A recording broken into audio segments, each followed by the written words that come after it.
नमस्कार, आप देख रहे हैं प्रदेश का सबसे भरोसेमंद news channel India news Uttar Pradesh Uttarakhand. आपके साथ में हूं बड़ी बहस में हेमंत कुमार। बीजेपी के राष्ट्रीय अध्यक्ष जेपी नड्डा 2 दिन के यूपी के दौरे पर हैं, जो सियासी तौर पर काफी अहम माना जा रहा है। जेपी नड्डा का यूपी का दौरा ऐसे समय में हो रहा है जब एक तरफ योगी कैबिनेट में मंत्रिमंडल विस्तार को लेकर के चर्चाएं जोरों पर है, वहीं एमएलसी चुनाव में बीजेपी के सभी प्रत्याशी निर्विरोध चुने गए हैं। 2 दिनों तक जेपी नड्डा प्रदेश में न सिर्फ संगठन और सरकार के पेच कसेंगे, बल्कि पंचायत चुनाव की तैयारियों की समीक्षा के साथ साथ मिशन 2022 की नींव भी रखेंगे। अलग अलग फोरम पर काम करने वाले लोगों से लेकर समाज की राय बनाने में अहम भूमिका निभाने वाले बुद्धिजीवियों के साथ दर्जन भर से ज्यादा बैठकें कर विधानसभा चुनाव तक का खाका खींचेंगे। इस दौरान कार्यकर्ताओं से लेकर विधायकों और सांसदों को पॉलिटिक्स ऑफ परफॉर्मेंस का मंत्र देने के साथ ही आम लोगों को गुड गवर्नेंस का एहसास कराने की कार्ययोजना भी बनाई जाएगी।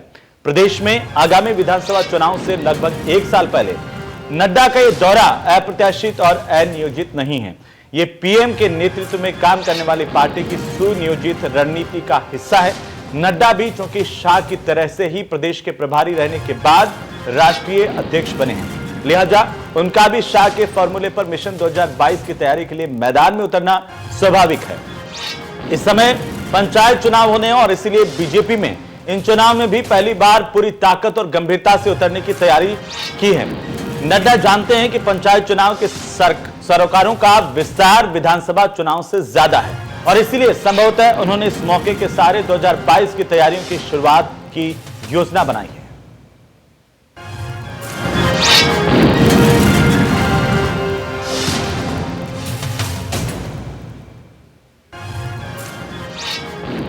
तो जेपी नड्डा का दौरा अपने आप में महत्वपूर्ण है और साथ ही साथ न केवल पार्टी के लिए, सरकार के लिए, बल्कि संगठन के लिए भी महत्वपूर्ण है। नड्डा कई बैठकें करेंगे, लगातार न केवल सत्ता और संगठन में तालमेल को लेकर के भी बात करेंगे, बल्कि आगामी रणनीति को भी विस्तार से बताएंगे, जानेंगे और समझेंगे।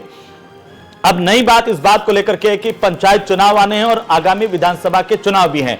इसे लेकर के भारतीय जनता पार्टी की तैयारियां पहले से है, लेकिन पार्टी किस गंभीरता के साथ हर छोटे से छोटा चुनाव लेती है और हर बड़े से बड़ा चुनाव लेती है, यह पार्टी ने कई दफा साबित किया है।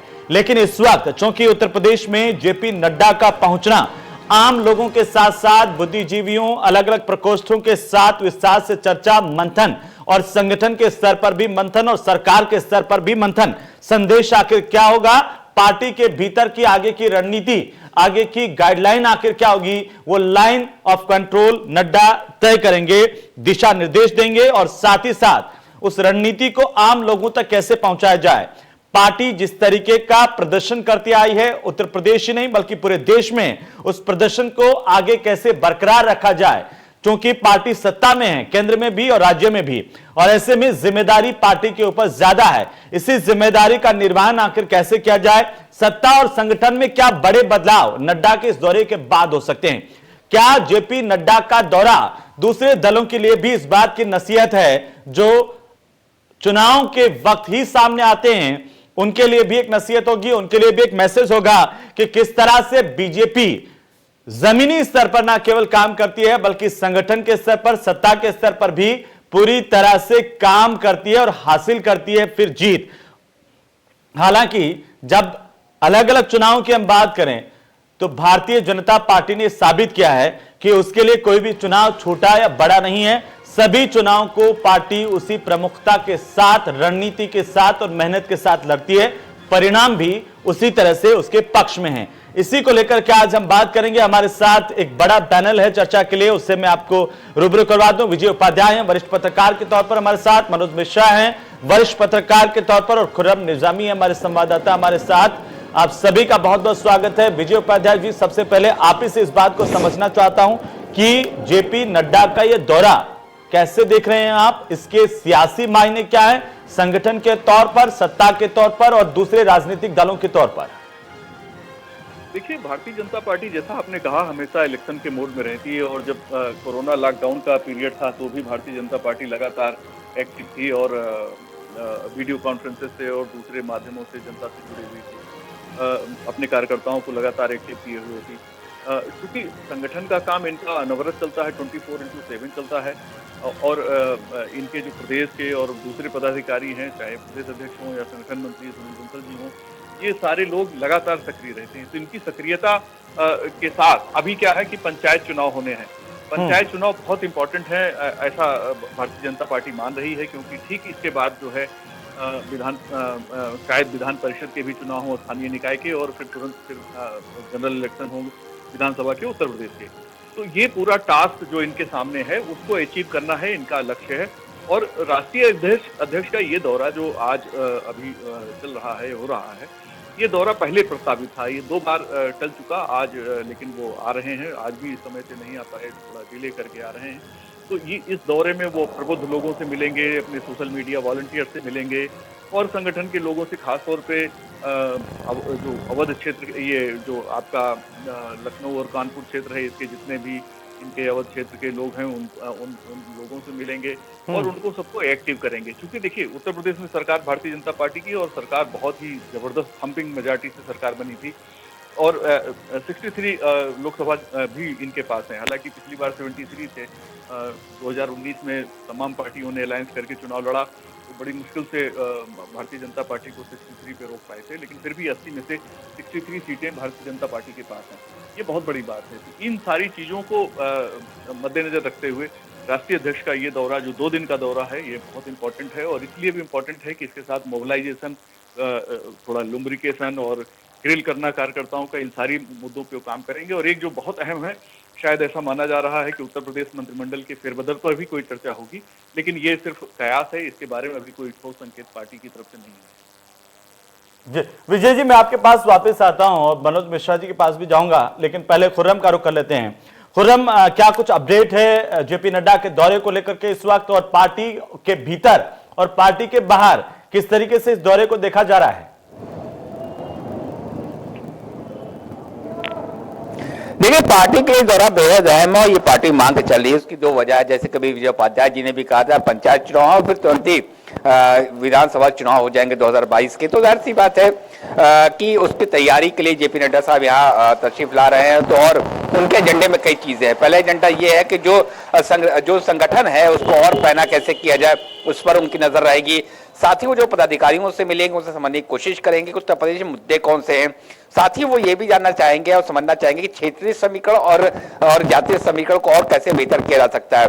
जो विधान परिषद में जो अभी जो आज सब निर्दलीय जो आज सब चुने गए हैं 10, तो उसमें सभी को क्षेत्रीय समीकरण देखिए या फिर आप जातीय समीकरण देखिए, उसको बखूबी समझा गया, उस हिसाब से रखे गए हैं और वो अब सब एमएलसी हो चुके हैं। शर्मा जी की बात आती है, वो दीगर है। जाहिर सी बात है, ये दौरा उस लिहाज से बेहतर है कि शर्मा जी को क्या जिम्मेदारी मिल सकती है। तमाम कयास लगाए जा रहे हैं कि मंत्रिमंडल में जाएंगे, डिप्टी सीएम हो सकते हैं, एक जिम्मेदारी बड़ी उनको दी जाएगी, लेकिन सब कयास है, वक्त बताएगा क्या होना है। तो साथ ही एक कयास ये भी लग रहा है कि बहुत जल्दी यहाँ पर जो मंत्रिमंडल है उसका विस्तार हो सकता है। जो बेहतर परफॉर्म नहीं कर पा रहे हैं उनको बाहर का रास्ता दिखाया जाएगा, और जो बेहतर परफॉर्म कर सकते हैं क्षेत्रीय समीकरण या जातीय समीकरण के आधार पे उनको इंडक्ट किया जाएगा। लेकिन सवाल ये उठता है कि जिनको अगर आप बाहर का रास्ता दिखाएंगे तो जाहिर सी बात है 2022 में दिक्कत पैदा करेंगे नहीं करेंगे। इसको जो दिक्कतें पैदा होगी उसको कैसे टैकल किया जाएगा, कैसे डील किया जाएगा, इसकी भी रणनीति जरूर बनाई गई होगी। लेकिन जो 2022 का चुनाव है, जाहिर सी बात है थम्पिंग मेजोरिटी के साथ आई थी, योगी सरकार बनी थी, और उसके बाद वो लगातार परफॉर्म कर रही है और हर जगह पर अपने को बेहतर परफॉर्म करने के साबित करने की कोशिश में, और साबित कुछ जगह पर करते हुए दिख भी रही है, ऐसा माना जा रहा है। ऐसा भारतीय जनता पार्टी कहना है। अपोजिशन अपने मुद्दे लेकर हावी होता है, चाहे कोरोना काल की बात कर लीजिए, चाहे नौकरी बात कर लीजिए, भ्रष्टाचार की बात कर लीजिए, तो जाहिर सी बात है लॉ एंड ऑर्डर भी एक बड़ा मामला बन जाता है। तो इस सब चीज को कैसे करेंगे, क्योंकि देखिए एंटी इंकम्बेंसी होगी 2022 में बीजेपी गवर्नमेंट की, वो कहने वाली बात नहीं है। लेकिन एंटी इंकम्बेंसी को कैसे टैकल किया जाए, ये आप देखिए तो जो भारत सरकार है उसको देखिए रिपीट किया है, फिर आप बिहार में देखिए उसको रिपीट किया है। तो जाहिर सी बात है एंटी इंकम्बेंसी को टैकल करना भी बीजेपी को मालूम है, किस तरीके करना है, किस चेहरे को प्रोजेक्ट करना है। साथ ही जो छोटे दल अलायंस कर रहे हैं उनको उस पर भी नजर है भारतीय जनता पार्टी की। तो इस सबको देखते हुए जेपी नड्डा का जो ये दौरा है 2 दिवसीय, वो बेहद अहम हो जाता है। और जाहिर सी बात है वो यहाँ से जाएंगे तो उसके बाद वो बहुत सी चीजें खुल के सामने आएगी। मसलन क्या वास्तव में जो मंत्रिमंडल विस्तार होना है किस आधार पे होना है, किस तरीके से होना है। साथ ही जो जो क्षेत्रीय समीकरण है और जातीय समीकरण है उसको किस तरह से उसको किस तरीके से टैकल किया जाए, उसको लेकर रणनीति क्या बनाया जाए, ये सब कुछ तय होना इन 2 दिनों में जब तक जेपी नड्डा यहाँ रहेंगे। जी खुर्रम, बिल्कुल ये अपने आप में महत्वपूर्ण है इस बात को लेकर के, और कि देखिए जेपी नड्डा जब यहां पर आ रहे हैं तो एक संदेश तो है ही है, और साथ ही साथ आगामी तैयारी भी है, और उस तरीके से पार्टी संगठन को उसी तरीके से ढाल करके पहले से एक तैयारी करके उस रणनीति पर आगे बढ़ना भी है। लेकिन मनोज मिश्रा साहब, आपने सुना, आपने खुर्रम को भी सुना और आपने विजय उपाध्याय जी की बात भी सुनी, आप किस तरीके से इसे देख रहे हैं? क्योंकि बीजेपी ये कह रही है कि जेपी नड्डा का जो दौरा है वो देश भर का उनका दौरा है, उसी तरीके से देखा जाए।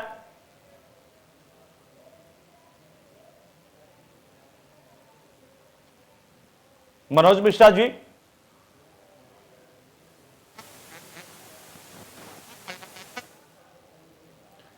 तो लगता है मनोज जी तक आवाज, मनोज जी आप मुझे सुन पा रहे हैं? तो मनोज जी के पास वापस जाऊंगा, लेकिन विजय उपाध्याय जी, जो सवाल में मनोज जी से कर रहा था कि बीजेपी ये कह रही है कि जेपी नड्डा का दौरा, उनका जो पूरे देश का दौरा उसी तरीके से इसे देखा जाए, लेकिन क्या आप इसे उसी तरीके से देख रहे हैं या ये अपने आप में अलग है? क्योंकि उत्तर प्रदेश में लगभग 1 साल बाद चुनाव होने, अभी कुछ ही दिनों में पंचायत के चुनाव है। देखिए, ये है तो रूटीन, मैंने पहले भी बताया 2 बार इनका दौरा कैंसिल हो चुका था, उसके बाद ये फिर प्रोग्राम इनका फाइनल हुआ और अभी आ रहे हैं। लेकिन जो टाइमिंग है इनके आने की, ये बहुत इंपॉर्टेंट है, खासतौर पे जब पंचायत के चुनाव की सारी तैयारियां कंप्लीट हो रही हैं और अभी विधान परिषद के भी नए सदस्य आ गए हैं, और इस बात की भी चर्चा है उत्तर प्रदेश में कि शायद योगी मंत्रिमंडल का में फेरबदल होगा और एक महत्वपूर्ण फेरबदल होगा, इसकी चर्चा बराबर और चले लग रही है। ऐसे में जब राष्ट्रीय अध्यक्ष आ रहे हैं, भले ही उनका रूटीन दौरा है, लेकिन टाइमिंग बहुत इंपॉर्टेंट है, और इस टाइमिंग को देखते हुए ये दौरा अहम हो जाता है, खास हो जाता है। वो रूटीन दौरा नहीं रह जाता है, बल्कि ये सफल दौरा हो जाता है। हालांकि वो सारे जो बैठकें वगैरह हैं उनकी वो रूटीन की हैं, जो पार्टी लाइन की हैं वो सभी हो रही हैं, लेकिन बहुत इंपॉर्टेंट है जब आप 1 साल सिर्फ आपके पास बचा हुआ, 1 साल भी नहीं बल्कि 8 महीने आप कहिए बचे हुए हैं, क्योंकि चुनाव तो जब डेट होती है उससे 6 महीने पहले तो उसकी प्रक्रिया कभी भी शुरू हो सकती है। तो उस लिहाज से भी बहुत महत्वपूर्ण है। इस लिहाज से भी महत्वपूर्ण है कि उत्तर प्रदेश का भी बजट आने वाला है। क्या राष्ट्रीय अध्यक्ष कोई इस बारे में चर्चा उत्तर प्रदेश सरकार से कर सकते हैं, खासतौर पर पब्लिक ग्रीवांस को लेकर, और जो रूरल एरिया में लोग हैं जिनको कोरोना की वजह से काफ़ी दिक्कतों का सामना करना पड़ा, जिसके लिए उत्तर प्रदेश सरकार ने काफ़ी काम भी किया, लेकिन फिर भी और ज़्यादा काम करने की ज़रूरत है, तो उस पर भी शायद कोई चर्चा हो। और हम लोग तो अभी अनुमान लगा रहे हैं और ये मानते हैं कि जो भी सरकार है और जो रूलिंग पार्टी है वो पब्लिक वेलफेयर के लिए ज़्यादा से ज़्यादा बेहतर काम करने की कोशिश करेगी, और हम इसी दृष्टि से इसको देख रहे हैं कि नड्डा साहब किस तरीके से उत्तर प्रदेश को ज़्यादा बेहतर डेवलपमेंट की तरफ, ज़्यादा बेहतर वेलफेयर की तरफ, ज़्यादा बेहतर एजुकेशन, हेल्थ जो सुविधाएं हैं उसको उत्तर प्रदेश में जो उनकी पार्टी की सरकार है किस तरह से कर रही है, उस पर भी शायद उनकी निगाह हो, उस पर भी कोई चर्चा हो। निश्चित तौर पर ये चर्चाएँ होती नहीं हैं, क्योंकि उनको फीडबैक मिलता है। जो फीडबैक है वो बहुत महत्वपूर्ण होता है, और जब रूलिंग पार्टी का अध्यक्ष आता है तो लोग बहुत महत्वपूर्ण फीडबैक देते हैं, चाहे सरकार के मंत्री हों या संगठन। और जो उत्तर प्रदेश है ये बहुत ही बड़ा प्रदेश है, यहाँ 80 लोकसभा की सीटें हैं और विधानसभा की 403, इस लिहाज से बहुत इम्पोर्टेंट है। और जब राष्ट्रीय अध्यक्ष आए हैं तो वो निश्चित तौर पे उनको फीडबैक जो मिलेगा वो उस फीडबैक के आधार पर वो कुछ न कुछ वो आगे का अपना निर्णय लेंगे। जी बिल्कुल, और हमारे साथ इससे भी सूर्य प्रकाश मैथिल भी जुड़ चुके हैं, भारतीय जनता पार्टी के नेता। सूर्य प्रकाश जी, स्वागत है आपका भी इंडिया न्यूज पर। लेकिन पहले मनोज मिश्रा जी, मैं आपसे एक टिप्पणी चाहता हूं, क्योंकि आप इस दौरे को कैसे देख रहे हैं? भारतीय जनता पार्टी के भीतर इस वक्त जो कई तरह की चर्चाएं हैं और पार्टी के बाहर भी कई तरह की चर्चाएं हैं जेपी नड्डा के दौरे को लेकर।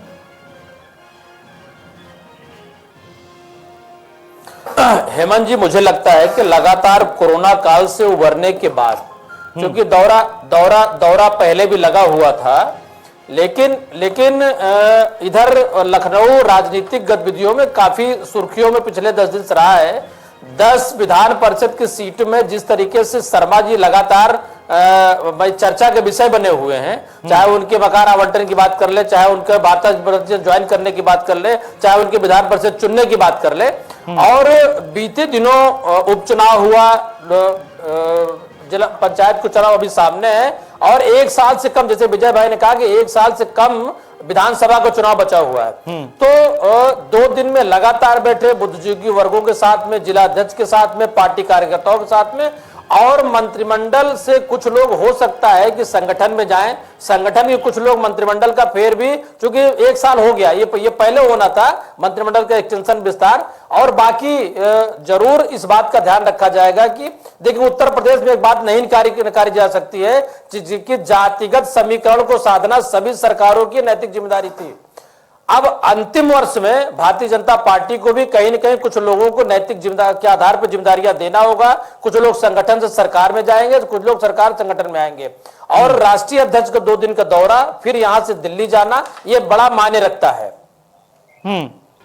ये उन्हीं से जान लेते हैं, सूर्य प्रकाश जी कितना सहमत हैं आप मनोज मिश्रा जी की बातों से, और क्या पार्टी के भीतर कुछ बदलेगा जेपी नड्डा के दौरे से? देखिए, मैं एक बात बहुत ही जिम्मेदारी से कहना चाहता हूँ कि ये जितनी भी अफवाहें हैं, इन सबको आप बिल्कुल विश्वास ना करें। ये केवल और केवल रूटीन दौरा है। पहले भी 2 बार ये दौरा रुकता है, और अब दोबारा से वो दौरा हो रहा है। हमारे राष्ट्रीय अध्यक्ष जी आ रहे हैं, सरकार के कार्यकाल को ऑलरेडी देख चुके हैं, पहले भी उन्होंने बहुत अच्छे से देखा है, बहुत करीब से हर चीज, प्रदेश के जो प्रशासन चल रहा है, सरकार चल रही है, बहुत अच्छे चल रही है, इस बात की जानकारी राष्ट्रीय नेतृत्व को है। अभी ये दौरा हो रहा है, ये रूटीन दौरा है, इसमें तो कोई कंट्रोवर्सी या कोई कयास लगाने की आवश्यकता है नहीं, जहां तक मैं मानता हूँ जी।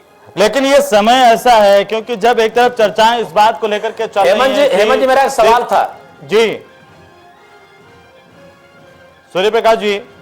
जी हेमंत जी, मैं पूछ रहा था कि 10 विधान परिषद सीटों में प्रदेश के उप मुख्यमंत्री और प्रदेश अध्यक्ष भी चुनाव जीते हैं विधान परिषद का, लेकिन चर्चा तो ज्यादा किनकी रही है, तो सभी लोग जानते हैं। इसका जवाब दीजिए सूर्य प्रकाश जी।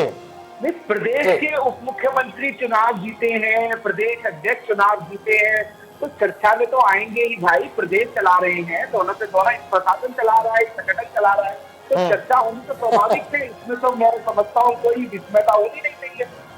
AK शर्मा भी चुनाव जीते हैं, उनका इशारा सीधे तौर पर इस बात शर्मा जी को लेकर के है कि क्या उनको कोई जिम्मेदारी दी जा सकती है संगठन के तौर पर भी और सत्ता के तौर पर भी। और तस्वीरें हम लगातार अपने दर्शकों को दिखा रहे हैं कि जेपी नड्डा किस तरह से पहुंच चुके हैं। उनकी अगवानी मुख्यमंत्री योगी आदित्यनाथ खुद पहुंचे और स्वागत किया गया, अगवानी की गई है। अब 2 दिनों तक लगातार मंथन का दौर है और उसी पर हम चर्चा कर रहे हैं। सूर्य प्रकाश जी, एक बार फिर से, क्योंकि AK शर्मा को लेकर के लगातार चर्चाएं, और जो विजय जी का भी एक सीधा सवाल है, मनोज जी ने भी इस बात को लेकर के कहा कि कोई जिम्मेदारी नए तरीके से तय की जा सकती है। कोई भी कयास लगाने की आपको आवश्यकता नहीं है, जो होगा सामने होगा। और रही बात जहां तक नई जिम्मेदारियों की, तो राष्ट्रीय नेतृत्व पूरी तरह से देख रहा है कौन क्या कर रहा है, कौन क्या नहीं कर रहा है। प्रदेश का जो प्रशासन है, सरकार है, बहुत अच्छे से चल रही है, संगठन भी बहुत अच्छे से चल रहा है, और आने वाले पंचायत चुनावों की तरफ भारतीय जनता पार्टी का फोकस है। हम लोग पंचायत चुनाव में बहुत ही अच्छी भागीदारी करने जा रहे हैं। इसके अलावा मेरे हिसाब से आपको कोई कयास लगाना नहीं चाहिए। जी ठीक है, मैं वापस आता हूं। लेकिन विजय जी, आप इस वक्त देख रहे होंगे उत्तर प्रदेश में और बाकी देश में भी कि जो विपक्षी दल है उनको लेकर के मैं दरअसल ये जानना चाहता हूं कि कुछ लोग इस बात को लेकर के तो सवाल उठाते हैं चुनाव में जीत हार के बाद में या सक्रियता के तौर पर, लेकिन क्या विपक्ष उस तरह से सक्रिय नजर आता है जिस तरीके से भारतीय जनता पार्टी, चाहे वो उत्तर प्रदेश के आगामी चुनाव को लेकर के हो, चाहे पंचायत चुनाव को लेकर के हो, सत्ता संगठन में तालमेल को लेकर के हो, क्या विपक्ष उस तरीके से नजर आ रहा है?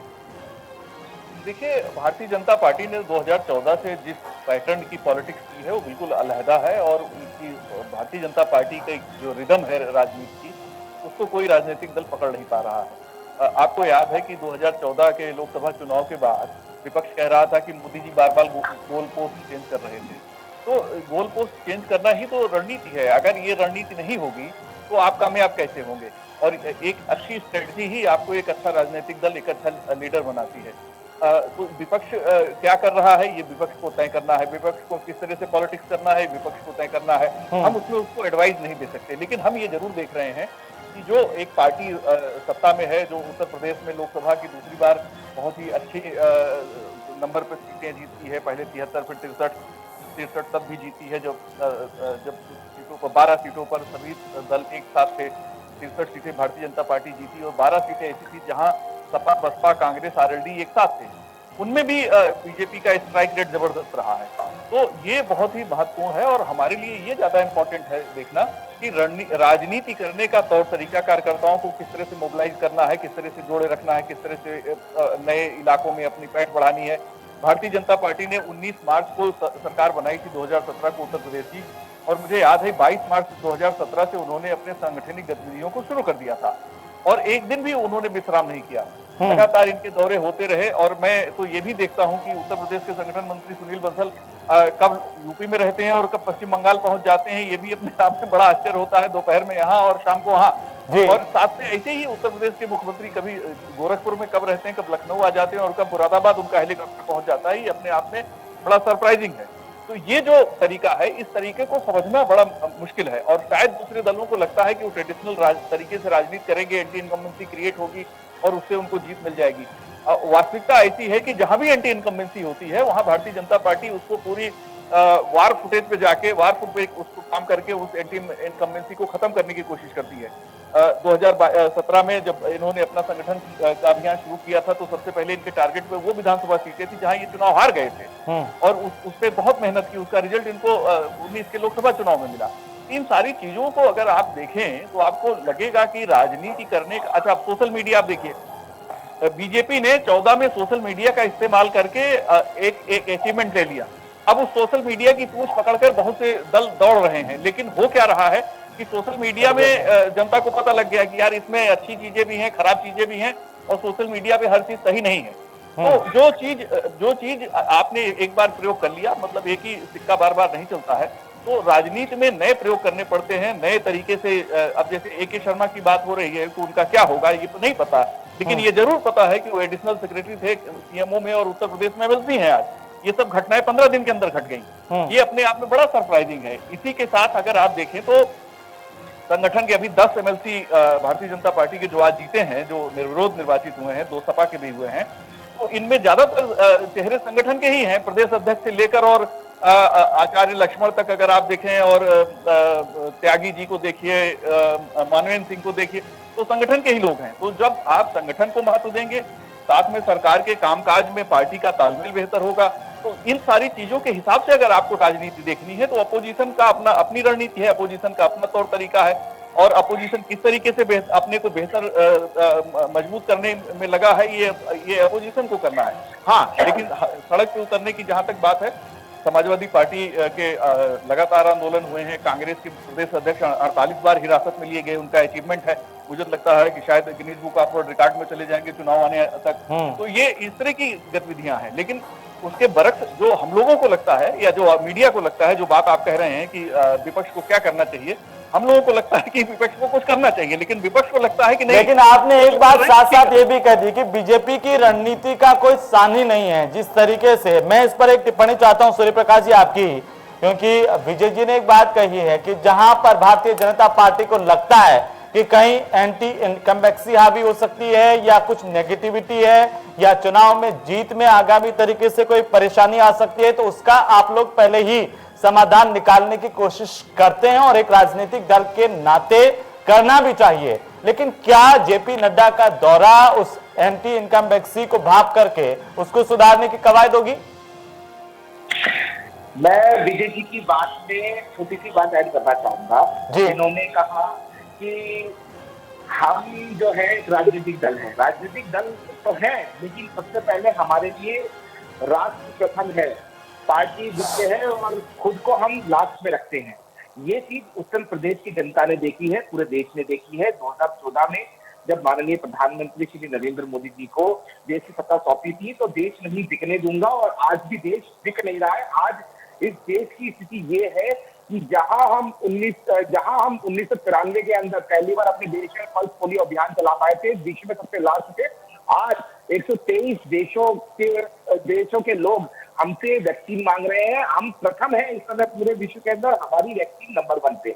हमारे देश की वैक्सीन लेने के लिए लोग हर एक देश लाइन में खड़ा हुआ है। जर्मनी की, जो कि विश्व की सबसे बड़ी मार्केट में से एक है, जर्मनी वो भी उनकी जो चांसलर थी एंजेला मार्केल, उन्होंने स्पेशली मोदी जी को फोन करके कहा कि हमारे को भी चाहिए।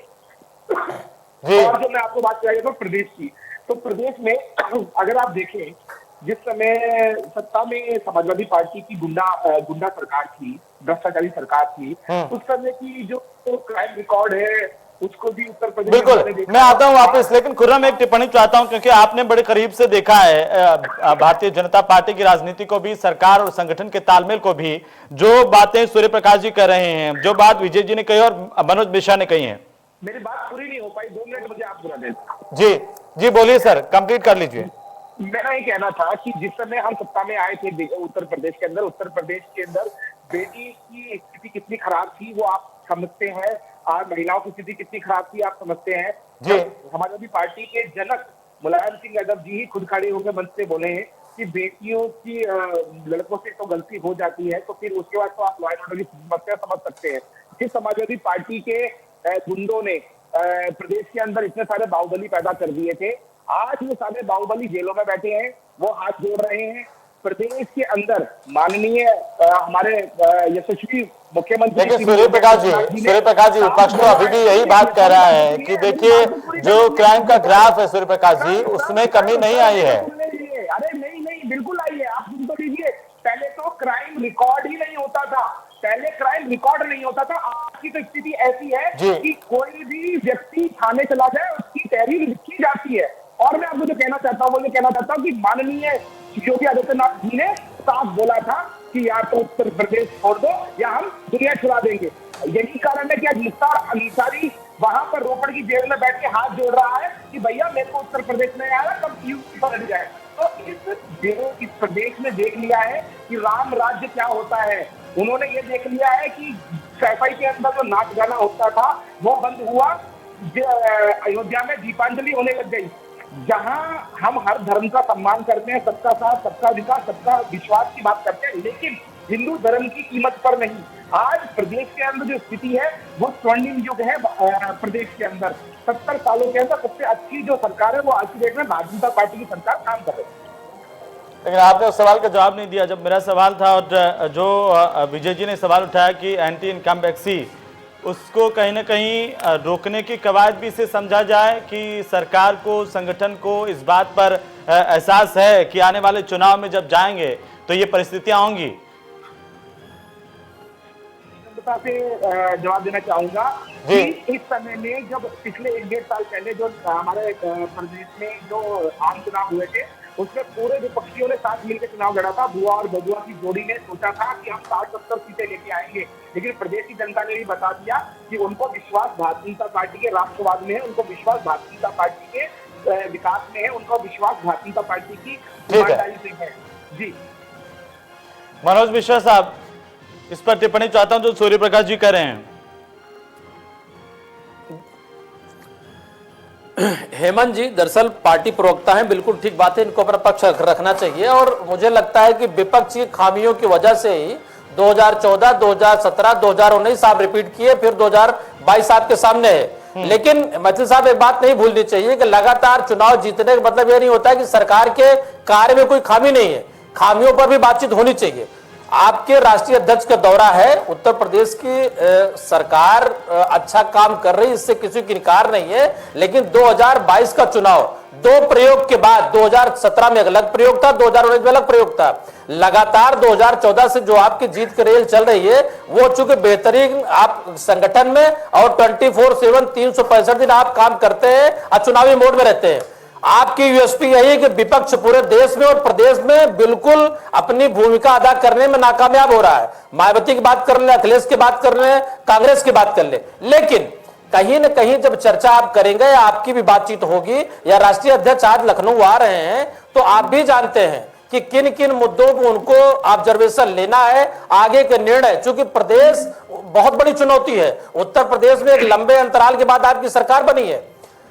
तो हम बात कर रहे हैं जो करंट अभी अफेयर या करंट खबरें चल रही हैं, आप भी इस बात से इनकार नहीं कर सकते कि उप मुख्यमंत्री, प्रदेश अध्यक्ष समेत 10 लोग विधान परिषद में चुने गए। लेकिन चर्चा स्पेशली शर्मा जी की हो रही है। दूसरी बात करें कि आपका मंत्रिमंडल का एक्सटेंशन काफी दिनों से, कोरोना काल की बात कर ले, बहुत सारी चीजें होती, वो आपके पार्टी के विषय है, उसमें भी समायोजन आपको बैठाना है। क्योंकि देखिए हेमंत जी, मैं फिर बात कहूं, उत्तर प्रदेश और बिहार में बिना जातीय समीकरण को साधे कोई भी पार्टी आगे नहीं जाती। हम लोगों ने बिहार का चुनाव देखा है, बंगाल का चुनाव इनके सामने, तो उत्तर प्रदेश में भी 2022 का चुनाव, विगत दिनों उपचुनाव और अभी पंचायत के चुनाव, भारतीय जनता पार्टी पूरे सीरियसनेस के साथ में लड़ रही है। हाँ ठीक है सूर्यप्रकाश जी, विपक्ष आपस में लड़ रहा है, वो आपसे लड़ ही नहीं रहा, ये आपका लिए बेहतर यूएसपी हो सकती है। जी, लेकिन खुर्रम इस बात का जवाब दीजिए जो कि सूर्य प्रकाश जी कह रहे हैं, लेकिन सीधा संदेश क्या है इस दौरे का? देखिए, सूर्यप्रकाश जी ने एक बात कही लॉ एंड ऑर्डर फ्रंट पे कही, तो कहा कि अब क्राइम रिकॉर्ड हो रहा है, अब एफआईआर दर्ज हो रही है, इस वजह से लॉ एंड ऑर्डर सिचुएशन इस तरह की दिखाई दे रही है, जो क्राइम रेट बढ़ रहा है इस वजह बढ़ रहा है। तो अब याद करिए, इसी साल 50 साल की महिला के साथ गैंगरेप हुआ, उसके साथ उसमें क्या हुआ था, हालांकि आरोपी पकड़े गए, लेकिन किस तरीके पकड़े गए, एफआईआर दर्ज नहीं हो रही थी। ये तो एक घटना इसी साल की, पिछले साल घटना छोड़ दीजिए, हाथरस है और तमाम चीज सामने आ जाएगी। लेकिन जो प्रवक्ता है जाहिर सी बात है सरकार की तारीफ करेंगे, लेकिन यहाँ एक बात बिल्कुल साफ हो जाती है कि एंटी इनकम्बेंसी की बात होगी, वो बिल्कुल होगी, क्योंकि जब 5 साल कोई सरकार बहुमत की होती है तो उससे उम्मीदें इतनी ज्यादा आम जनता की बढ़ जाती है कि उनको लगता है कि इस प्रदेश का सूरत हाल बदल जाएगा। लेकिन वो देखते हैं कि ऐसा कुछ होता नहीं है, वो ये उम्मीद करने लगते हैं कि जादू की छड़ी सरकार के पास आ गई। इन सबसे कॉम्बैट करना पड़ेगा योगी गवर्नमेंट को 2022 में। दूसरी बात है, जो विपक्ष की बात की जाए तो विपक्ष को आंदोलन करने नहीं दिया जा रहा है, ये भी एक फैक्ट है कि आप देखिए, कोई कन्नौज जाना चाह रहा है तो उसको वहीं रोक लिया जाता है, आंदोलन नहीं करने दिया जा रहा है, ये भी एक हकीकत है। और किस तरीके किसानों को नोटिस सर्व की गई, ये भी एक हकीकत है कि वो वहां प्रदर्शन ना कर पाए। तो इनको मालूम है कि अपोजिशन को कहां रोकना है, कैसे रोकना है और किस हद तक की रोकना है, इस बात में महारत है भारतीय जनता पार्टी की। यही वजह है कि अपोजिशन चाहकर भी कुछ नहीं कर पा रही है। दूसरी बात, जेपी नड्डा साहब यूपी के दौरे पर है, अखिलेश यादव भी बाहर दौरे लगातार कर रहे हैं कई मंडल पर, तो मेहनत हर जगह चल रही है। कांग्रेस पार्टी की देखिए तो उसकी प्रेजेंस दिखने लगी है, तो बहुजन समाज पार्टी फिलहाल खामोश है। तो ऐसा नहीं है, जो अपोजिशन है वो गेरअप कर रही है, लेकिन अब देखने वाली बात ये होगी कि 2022 में मुद्दे क्या होंगे, क्या मुद्दे वो होंगे कि जो कि भारतीय जनता पार्टी फ्लोट करेगी, या मुद्दे वो होंगे जो जनता उठाएगी, ये देखने वाली बात होगी। खुर्रम, वो सवाल विपक्ष का इसलिए उठता है क्योंकि एक पार्टी जो सत्ता में है, केंद्र में भी और राज्य में भी, उसके राष्ट्रीय अध्यक्ष पूरे देश भर का दौरा कर रहे हैं। दूसरी पार्टी जो एक अहम विपक्षी दल का दावा करती है, उनका अभी तक ये तय नहीं हो पाया कि उनका राष्ट्रीय अध्यक्ष आखिरकार आगे का कौन होगा, क्योंकि वो इसी में उलझे हुए हैं और इसीलिए ये सवाल उठते हैं। फिलहाल आपने ये अच्छी बात कही है विजय जी, इस पर मैं एक टिप्पणी चाहता हूं जो खुर्रम ने कहा और जो साथ ही साथ सूर्य प्रकाश जी ने भी जोड़ा। देखिए, जो भी पार्टी रूलिंग पार्टी होती है उसके अपने कुछ रिजर्वेशन होते हैं। समाजवादी पार्टी सत्ता में थी, उन्होंने भी बहुत लोगों की रैलियां रोकी थी, बहुत लोगों को प्रदर्शन से रोका था। और ये बात सही है, असदुद्दीन ओवैसी की तो ढेर सारी उनके रैलियां रोकी गई और शायद 10-12। तो ऐसा नहीं है, रूलिंग पार्टी का अपना एक मिजाज है, काम करने का अपना एक तरीका है, लॉ एंड ऑर्डर को लेके उनके पास अपना एक तर्क होता है। तो जो दल सत्ता में होता है उसका मिजाज अलग होता है, जब वही दल विपक्ष में आ जाता है तो वो प्रिविलेजेस चाहता है, ज्यादा सहूलियत चाहता है।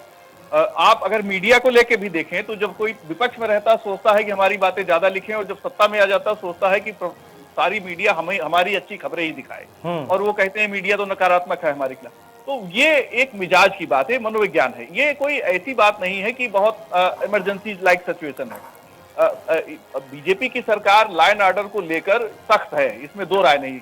सीए-एनआरसी में जिन लोगों ने आंदोलन किया, धरना प्रदर्शन किया, तोड़फोड़ वालों के पोस्टर लगे, उनसे हर्जाना वसूला जा रहा है। ये नए तरीके का है। ये शायद अगली सरकार आएगी, अगर भाजपा नहीं आती है, दूसरी पार्टी आती है, तो दूसरी पार्टी भी यही करेगी। ऐसा नहीं वो सहूलियत दे देंगे कि नहीं तुम हंगामा करो, तोड़फोड़ करो, क्योंकि लोकतंत्र परिपक्व हो रहा है। अब 200-400 लोगों को 30 लाख 40 लाख लोगों की जिंदगी को दुश्वार करने का हक नहीं है। आखिर वो भी उतने ही हक रखते हैं जितना आंदोलनकारी रखते हैं, सबके अपने अपने राइट है। तो लोगों को अपनी हक को लेकर ज्यादा जागरूकता है और सरकारें भी संवेदनशील हो रही हैं। और अब ये वो जमाना नहीं है कि अंग्रेजों का जमाना है, आप कहीं भी खड़े होकर जाम कर दीजिए।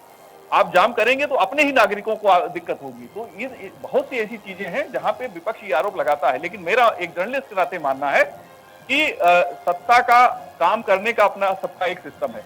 बसपा के जमाने को याद करिए, उन्होंने तो रूल्स एंड रेगुलेशन बना दिए कि किस तरीके से रैली होगी। जब उनके जब बसपा की सरकार थी तो उन्होंने रूल्स रेगुलेशन बना दिए और कहा कि धरना तो विधानसभा के सामने नहीं होगा, उठा के रमाबाई अम्बेडकर मैदान में बसपा ने भेजा था। तो ऐसी ही चीजें हैं कि विपक्ष में रहते हुए दल कुछ बात करते हैं और सत्ता में रहते हुए कुछ बात करते हैं, इसलिए इन आरोपों को कोई ज्यादा महत्व नहीं है मेरे लिहाज से।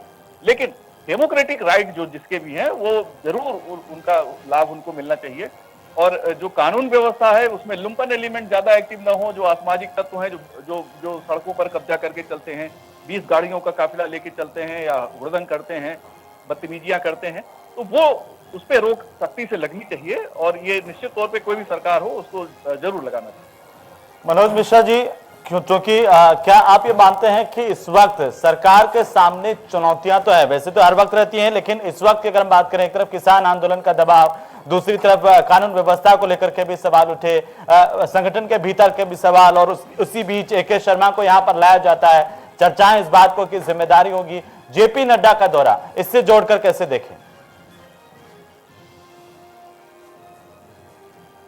नहीं हेमंत जी, दरअसल JP नड्डा जी का दौरा बहुत अहम है और दूसरी सबसे बड़ी बात है कि उम्मीद उसी से ज्यादा होती है जिसका परिणाम देने का रिकॉर्ड ज्यादा रहता है। इस बात से इनकार नहीं कर सकते कि 2017 में सरकार बनने के बाद लगातार लॉ एंड ऑर्डर को लेकर के, विकास को लेकर के, भ्रष्टाचार को लेकर के, अपराधियों को लेकर के सरकार ने बहुत प्रयास किए हैं और बहुत प्रहार भी किए हैं। और जब आप इस तरीके की चीजें करते हो तो बहुत कुछ आपको झेलना समझना पड़ता है। लेकिन सूर्यप्रकाश जी या हेमंत जी, मैं एक बात और कहना चाहूंगा। दरअसल अब चूंकि अंतिम वर्ष और बचे हुए 8-10 महीने, सरकार संगठन पूरी तरह चुनावी मोड में है।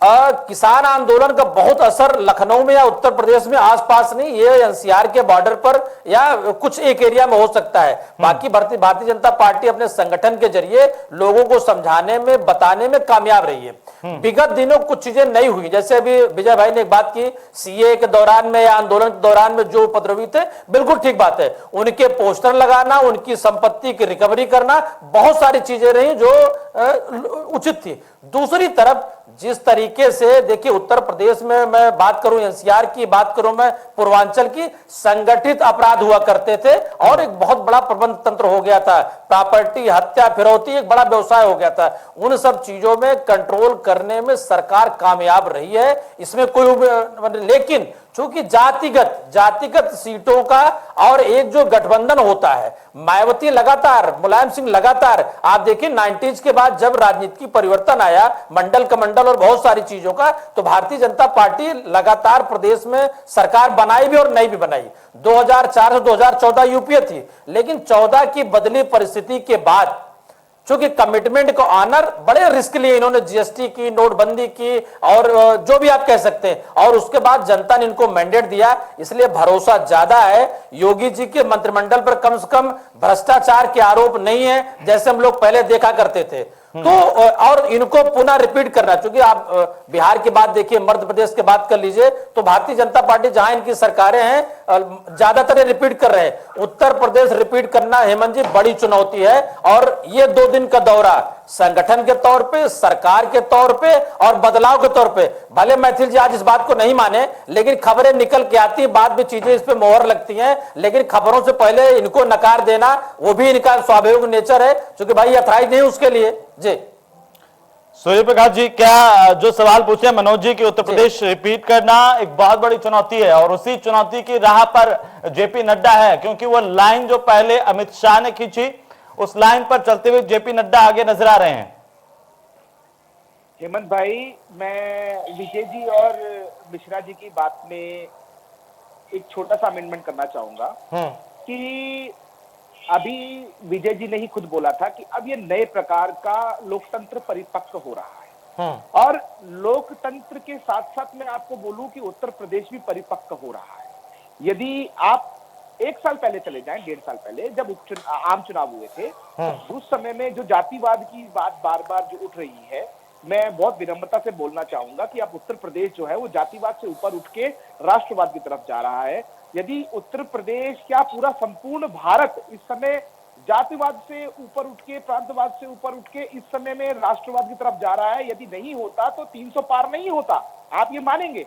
और दूसरी बात, प्रदेश की बात करते हैं हम लोग। प्रदेश के अंदर जब दो बहुत ही बड़ी विपक्षी पार्टियों ने साथ मिलकर चुनाव लड़ा, या पूरे विपक्ष ने साथ मिलकर ही चुनाव लड़ा, तब भी यदि प्रदेश की जनता ने भारतीय जनता पार्टी को ईमानदारी से पूर्ण बहुमत दिया, 64 सीटें दी हमको, तो वो भी अपने आप में एक आई ओपनर है कि प्रदेश में चेंज हो रहा है। राम मंदिर भारतीय जनता पार्टी की सरकार में ही बनने जा रहा है। भारतीय जनता पार्टी के एक मुख्यमंत्री ने राम मंदिर के लिए अपना सर्वस्व दांव पे लगा दिया था, और आज भी देखिए राम मंदिर भी बनने जा रहा है।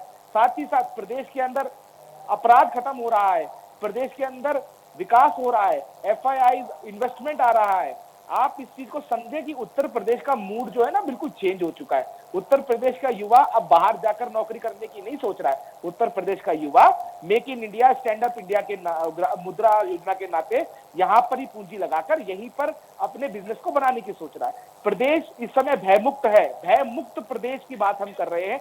भयमुक्त है, अपराध मुक्त उत्तर प्रदेश का जो सपना माननीय मोदी जी ने, माननीय योगी जी ने जो देखा था, वो साकार हो रहा है। मैं आपकी बात को मिश्रा जी, उपाध्याय जी, दोनों को इस बात को मैं स्वीकारता हूं कि एंटी इनकम्बेंसी होती है, लेकिन मैं आपको इस बात का विश्वास दिलाता हूं कि एंटी इनकम्बेंसी जहां जहां होगी, भारतीय जनता पार्टी अपने पूर्व में जीते हुए मतों से और अधिक मतों के संग जीत के आएगी। इस बात का मैं आपको विश्वास दिलाता हूं।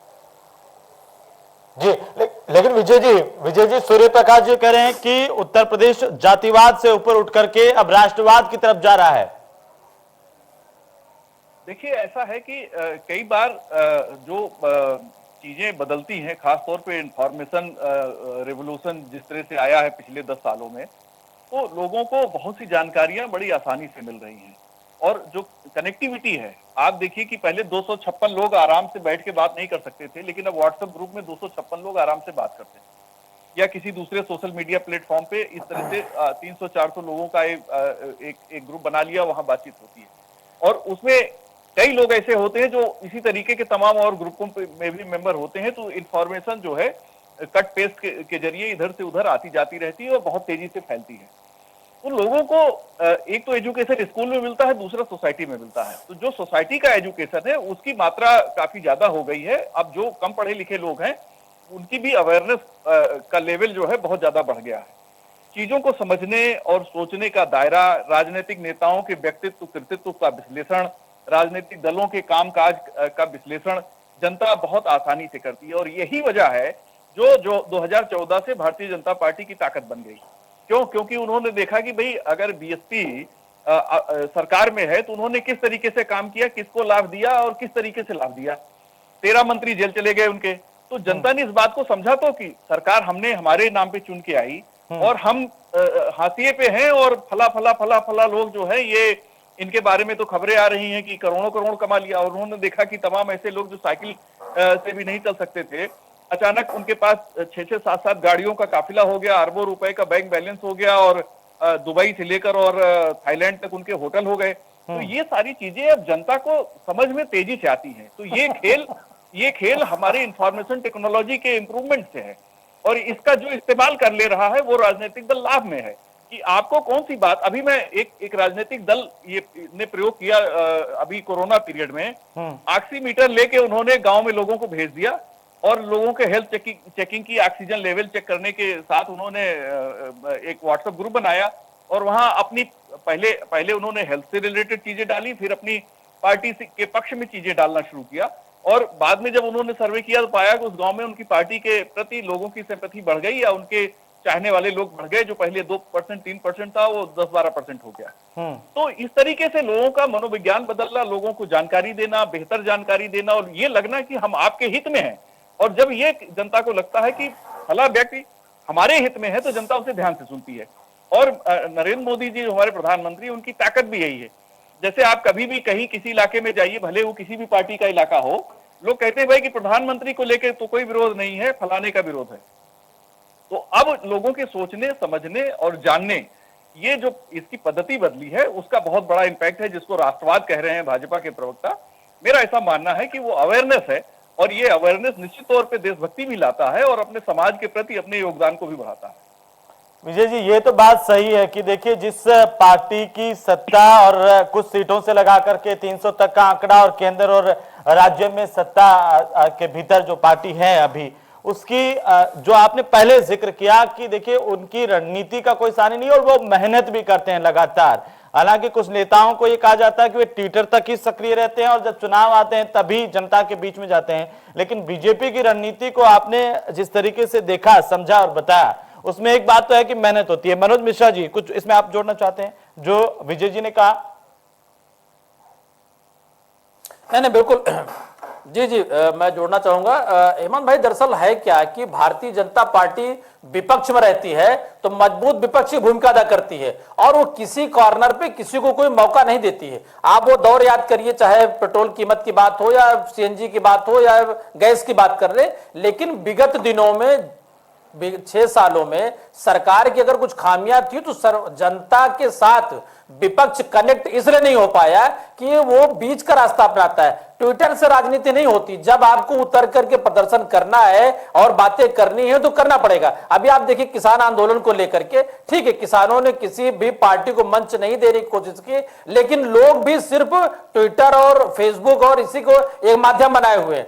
सारी चीजें ट्विटर से है। ट्विटर एक जानकारी का जरिया हो सकता है, हमारे आपके बीच में थॉट्स के आदान प्रदान हो सकते हैं। मैं फिर कहूंगा कि भारतीय जनता पार्टी गांव से लेकर, शहर से लेकर, मेट्रो से लेकर के, केंद्र से लेकर मजबूत विपक्ष में मजबूत विपक्ष। अब जिन राज्यों में विपक्ष में आप देखिए वो सरकार को कुछ भी ना करने के लिए मजबूर करते रहते हैं, लेकिन जहां वो सत्ता में है वो आप देखिए लगातार सत्ता की बात करेंगे, काम करेंगे और परिणामों के जरिए लोगों को जोड़ते रहते हैं। आप याद करिए छत्तीसगढ़, आप याद करिए मध्य प्रदेश, आप याद करिए राजस्थान। तो हेमंत जी, दरअसल सीखने को बहुत कुछ है। बदले परिवेश में जिस तरीके से भारतीय जनता पार्टी ने अपने आप को बदला है, चेंज किया है, मुझे लगता है विपक्ष को उसको घेरने के लिए, उससे लड़ने के लिए कुछ चीजें उसको अडॉप्ट करनी पड़ेंगी। क्योंकि आपने देखिए मनोज जी जो पहले जिक्र किया और हम उस पर बात कर रहे थे कि कैसे विधान परिषद के जो चुनावों के भीतर बीजेपी की रणनीति थी, वो अपने आप में किस तरीके से पहले से उस पर काम किया गया, वर्कआउट किया गया, उसका नतीजा भी सामने आता है। लेकिन उस तरीके की रणनीति बहुजन समाज पार्टी की या विपक्षी दलों की वो देखने को नहीं मिली। नहीं हेमंत जी, लगातार आप देखिए पिछली बार किस तरीके से सपा और बसपा के बीच में प्रत्याशियों को लेकर के फिर उनके जो नामिनेशन दाखिल करने के लोग वही चले जाते हैं, नामिनेशन कैंसिल करना पड़ता है। फिर भारतीय जनता पार्टी 12 जगहों में उसको पता था कि हमको 10 कैंडिडेट मजबूती से उतार सकते हैं और इनको जिता भी लेंगे। तो देखिए रणनीति के बिना राजनीति नहीं होती है। अखिलेश का राहुल का गठबंधन, अखिलेश का मायावती गठबंधन, ये दोनों प्रदेश में फेल होना ये बहुत बड़ा सोच का विषय है, क्योंकि आप लोगों से कनेक्ट नहीं हो रहे हैं। और कांग्रेस पिछले 30 सालों से 89-90 के बाद कांग्रेस का बूथ स्तर का कार्यकर्ता नहीं है। वो अलग बात हो गई कि मौजूदा प्रदेश अध्यक्ष और प्रियंका जी लोगों को जगाने में की कोशिश कर रही हैं, लेकिन एक लंबा समय लगेगा। भारतीय जनता पार्टी की जहां जहां सरकार है वहां विपक्ष कमजोर है, और जहां ये विपक्ष में आप देखिए ममता बनर्जी लगातार इसको किस तरीके से घेरे हुए हैं। वेस्ट बंगाल का चुनाव 2011 में जो स्थितियां थी हेमंत जी, वामपंथियों के सामने ममता की स्टैंड था, आज ममता के सामने भारतीय जनता पार्टी उससे बड़ा स्टैंड किए हुए है। और लोकसभा चुनाव में उनके परिणाम देखिए कितने मतलब जबरदस्त थे जी। लेकिन सूर्य प्रकाश जी, क्या जेपी नड्डा का जो दौरा है उसके बाद हम ये उम्मीद कर सकते हैं कि इस दौरे के बाद कुछ बदलाव होंगे सत्ता में, संगठन में?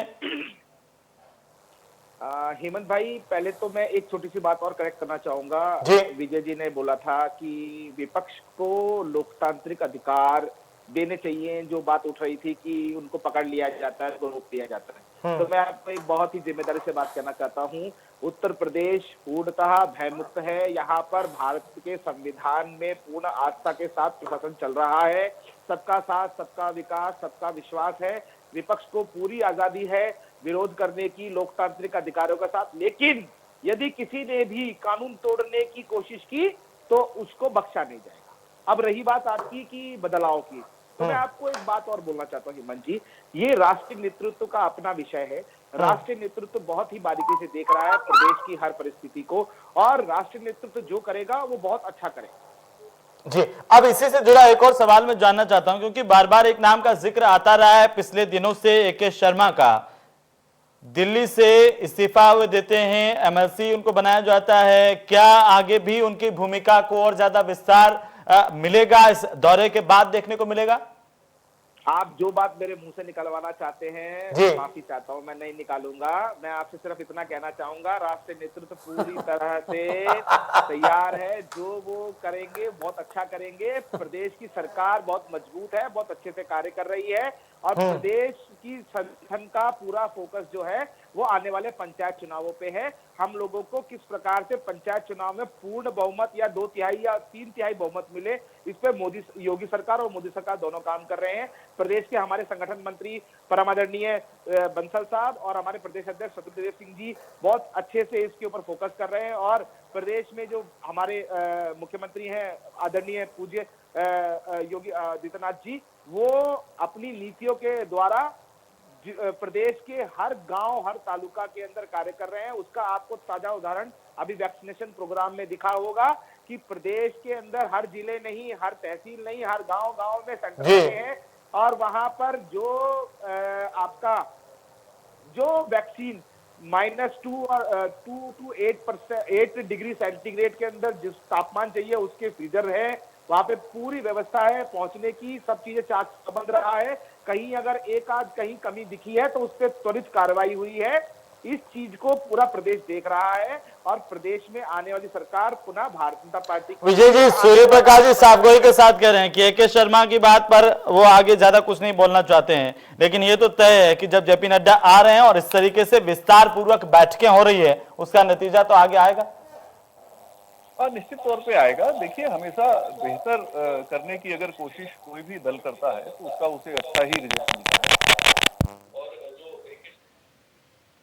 जी चलिए, अब समय नहीं है, माफी चाहता हूं। बहुत बहुत शुक्रिया आप सभी का, विजय उपाध्याय जी आपका भी, मनोज मिश्रा जी आपका भी, खुर्रम हमारे साथ जुड़े आपका भी, और सूर्य प्रकाश जी आपका भी बहुत बहुत शुक्रिया।